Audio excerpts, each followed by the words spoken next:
शेतकरी बंधूंनो, स्वागत आहे आपलं कृषी समृद्धीमध्ये. आणि मित्रांनो, आपल्या राज्यभरातील शेतकरी बांधवांसाठी एक अत्यंत महत्त्वाची अपडेट आपण आजच्या व्हिडिओच्या माध्यमातून पाहू. खास करून पीक विम्याची प्रतीक्षा करणाऱ्या शेतकरी बांधवांसाठी ही अत्यंत महत्त्वाची अपडेट आहे.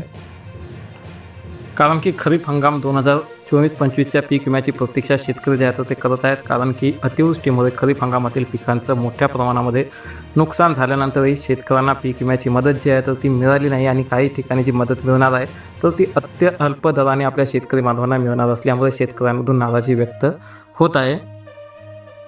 आणि याचं जर रक्कम पाहिली तर हेक्टरी केवळ 1,119 रुपये 40 पैसे इतकीच मदत काही ठिकाणी जाहीर झाल्याने ही मदत की नेमकी शेतकरी बांधवांची थट्टा, असा सवाल आता शेतकरी उपस्थित करत आहेत.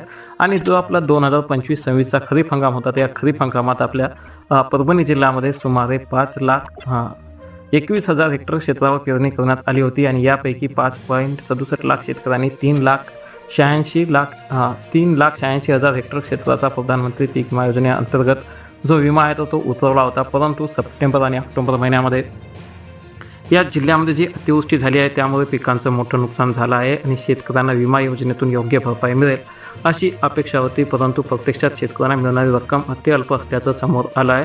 आणि शेतकऱ्यांना फक्त 45,70,00,000 रुपयांची मदत जी आहे तर ती मंजूर करण्यात आली आहे. आणि ही मदत जी आहे तर ती एकूण जे शेतकरी बांधवांचं क्षेत्र आहे, शेतकऱ्यांची जी संख्या आहे त्यांच्या तुलनेमध्ये अत्यंत कमी असल्याची भावना शेतकऱ्यांनी व्यक्त केली आहेत. आणि मानवतमध्ये जे आहे तर जवळपास फक्त 1.93 म्हणजे जवळपास फक्त आणि फक्त 2% नुकसान जे आहे तर ते दाखवलं आहे. कारण की मानवत महसूल मंडळामध्ये पीक कापणी प्रयोगाच्या आधारे फक्त 1.93% नुकसान दाखवण्यात आलं आहे. आणि त्यामुळे शेतकऱ्यांना हेक्टरी अवघे 1,119 रुपये जे आहेत तर ते मिळणार आहेत. आणि विशेष म्हणजे की अनेक शेतकऱ्यांनी विमा हप्त्यासाठी यापेक्षा जास्त रक्कम भरलेली असताना मिळणारी मदत जी आहे तर ती कमी असल्याचा संताप जो आहे तो अधिकच वाढलेला आहे. आणि यामध्ये तुम्ही पाहू शकता की तालुकानिहाय पुणे तालुक्याला किती रक्कम जी आहे तर ती मिळाली आहे. त्यामध्ये मानवत तालुक्याला 19,75,00,000, त्यासोबत पालममध्ये 9,29,00,000, चिंतूरमध्ये 4,54,00,000, पूर्णा तालुक्यामध्ये 5,12,00,000 आणि पाथरी तालुक्यामध्ये 6,23,00,000 आणि सेलूमध्ये अत्यंत कमी म्हणजे की 73,00,000. तर गंगाखेड, परभणी आणि सोनपेठ या 3 तालुक्यांना अद्याप 1 रुपयांची मदतसुद्धा मिळाली नाही. आणि जी काही मंजूर मदत आहे तर प्रति शेतकरी किमान 1,100 म्हणजे की 1100 रुपये, तर कमाल 15,000 इतकी रक्कम मिळणार असल्याने शेतकऱ्यांच्या तोंडाला पाणी पुसली असल्याची भावना जी आहे तर ती निर्माण झाली आहे. आणि राज्य सरकारने आपल्या शेतकरी बांधवांसाठी काही महत्त्वाच्या घोषणा ज्या आहेत त्या केल्या आहेत. त्यामध्ये जे आहे ते अतिवृष्टीनंतर राज्य सरकारने हेक्टरी 8,000 रुपये अनुदान, त्यानंतर 10,000 रुपये बियाणे अनुदान आणि पीक विमा योजनेतून एकूण 17,000 रुपयापर्यंत मदत देण्याची घोषणा केली होती. आणि प्रत्यक्षात मिळणारी रक्कम या घोषणेपेक्षा खूपच कमी असल्याचं सरकार आणि विमा कंपन्यांवर प्रश्नचिन्ह उपस्थित होत आहे. आणि त्यामुळे विमा योजना शेतकऱ्यांसाठी की कंपन्यांसाठी इतक्या मोठ्या प्रमाणामध्ये नुकसान होऊ नये, अत्यल्प मदत मिळत असल्याने शेतकऱ्यांमध्ये असंतोष जो आहे तो वाढला आहे.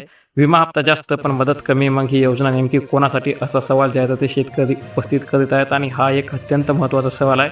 कारण की शासन असो, लोकप्रतिनिधी असो, पीक विम्याचा गाजावाजा करत असतात. परंतु आता प्रत्यक्षात पीक विमा देण्याची वेळ आली त्यावेळेस मात्र विमा हप्ता जास्त पण मदत कमी, असं परिस्थिती निर्माण झाली आहे. आणि त्यामुळे शेतकरी बांधवांचा हा जो प्रश्न आहे की नेमकी मग ही योजना कोणासाठी आहे, हा सवाल अतिशय महत्त्वाचा आहे.